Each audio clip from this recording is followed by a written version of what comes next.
Morocco has won Portugal. I just finished watching that match right now, and I like Morocco, but I also like Portugal because I have this guy I used to have a crush on who is from Portugal, but that's by the way. Anyway, have you ever had a sad Christmas? I mean, have you ever had a Christmas where you woke up wishing that it wasn't Christmas and you would rather just lie down on your bed and sleep, and that happens to you as a child? Let me tell you the story of what happened to me when I was a child because of Christmas. But before then, if this is your first time of stopping by on my channel, hi, you're very welcome. My name is Ajala, and thank you so much for clicking on my video. I really appreciate that you want to spend time with me today, okay? Because YouTube must have shown you several videos, but you clicked on my own, so I really appreciate it, okay? And I don't take it for granted. Please leave me a comment. Let me know that this is your first time so I can welcome you specifically. See, in Africa, we have this tradition during Christmas. When Christmas is approaching, the euphoria of Christmas for me when I was a child used to start from let's say September. Immediately we resume for third term in September. So we're getting ready for Christmas. Oh my God, there used to be this star that I used to see. Then I was really into looking at the stars, and I used to think that that star was notifying. I even used to say these stars represent the three wise men and that kind of thing. So at Christmas was the time when I used to be so excited, and one of the reasons for the excitement was food, then new clothes, and it was there that my parents showed me shaggy. They dealt with me and my siblings to the point where this vlog is necessary. So normally by October latest, because my mom is a very frugal person, by October latest she has already finished buying our Christmas clothes, because once you enter November, the cost of everything will beginning to go up. Onyaleku, please move back, don't come here, okay? Sorry, that's my toddler. She's always around me. If I left her, she will come and join us in this vlog, but one day she will. So around October, we noticed that mommy had not yet bought our Christmas clothes, and we said, Mommy, you never buy our Christmas clothes. She said she's not buying Christmas clothes for us this time around. And we're like, why aren't you buying Christmas clothes? She said she's just not buying because she felt like we were too entitled, and we're always feeling as if they don't buy it for us, this and that and this. So therefore, it's a tussle for power in this house. We will tell her whether she's the mother or we're the mother. And you guys know what Nigerian mothers are famous for, right? My mom would always tell us then when we were growing up that Nami born you, no be you born me. So I cannot give birth to you and you will be the one dictating anything to me. We thought this woman was joking. Guys, October came and went, no Christmas clothes. Normally by October, our clothes are ready. In fact, whenever she goes, I will go and open her wardrobe or her box, depending on where she kept it. Then we will wear the Christmas clothes, admire ourselves in it. We have told all our friends that my own is a gown, it's blue, it's red. Oh no, I have this color of shoe and all that.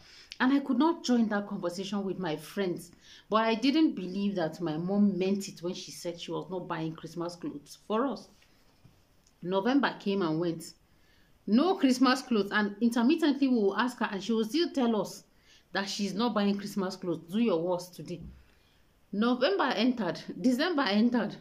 By December, the middle of December, they gave us holiday. By then we were at home. So every day, Mommy, Christmas clothes, Christmas clothes. By the time we entered 20th December, that was when the drama started. Mommy, are you serious? She said yes.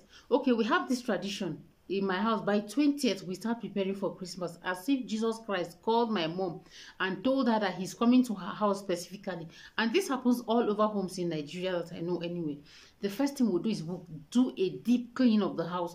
We'll look for cobwebs everywhere. We'll remove the carpets, wash the curtains, take them outside, take the carpet outside. We'll clean up the curtains, the chairs, everywhere will be clean. I mean, spick and span, everywhere will be very clean.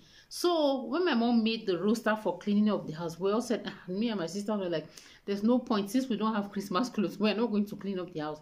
My mom is a Nigerian mother. I am a Nigerian. She does not have time for that one. If you say anything, she has bulala for purposes of resetting our brains. So we all said, we're not going to clean, we will not clean, we will not clean. Mommy brought out her bulala, pa for us. 21st, we normally do it 20th, 21st and 22nd, we're cleaning up the house. By 23rd, by the roaster time, that's when we are supposed to make chin-chin.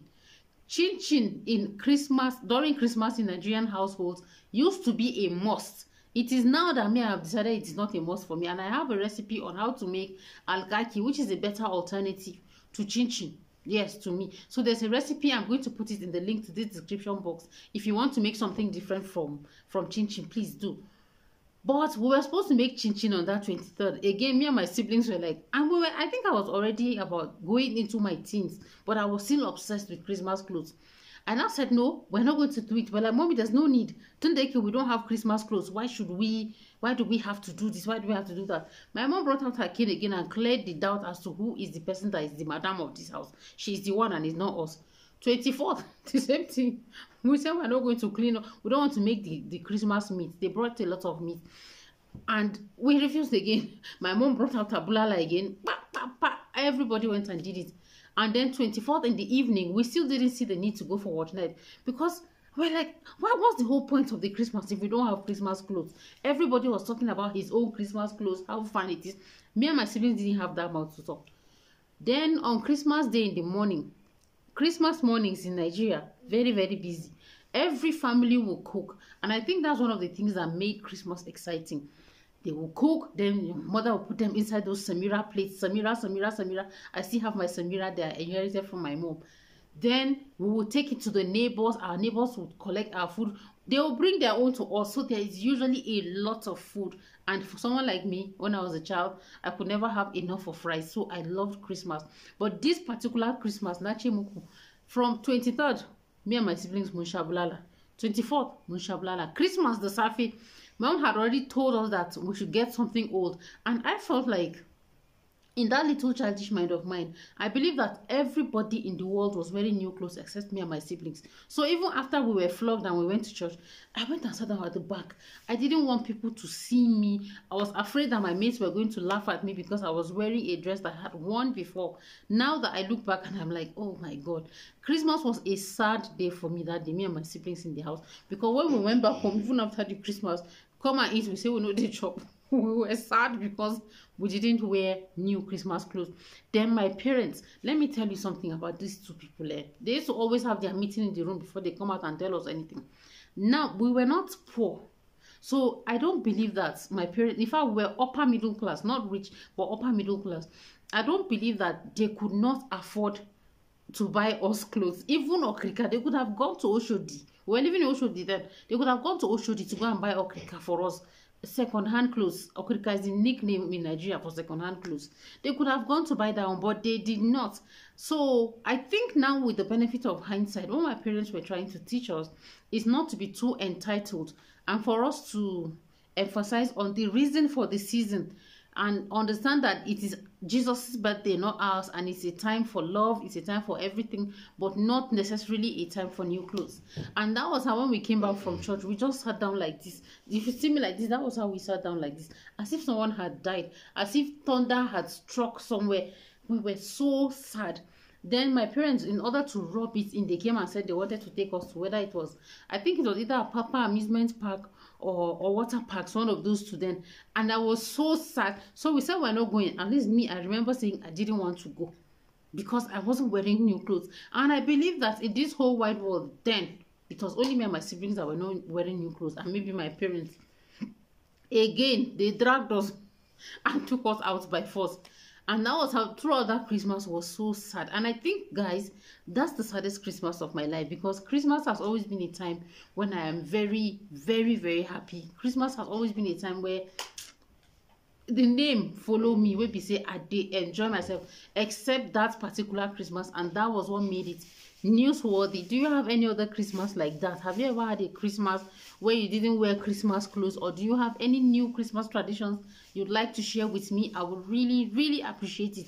You've stayed with me till the end of this video. That means that I must have been saying something that you enjoyed, or maybe you like my face, or you like my personality, or you like me, or I really captivated you, and I really appreciate that. Please show me, let me know by you giving me a like. Just like the video for me, and then drop me a comment. I said let me know where you're coming from. Then again, if you are not yet my subscriber, I don't know why, please, why not just click on the red button that says subscribe, so that channel can grow and we can be happy together. I'd really, really appreciate it, because it will bring you 10 years of good luck and long life and prosperity, and your enemies will never see your back. Thanks for stopping by. I really appreciate it. I will see you all in my next video. Bye.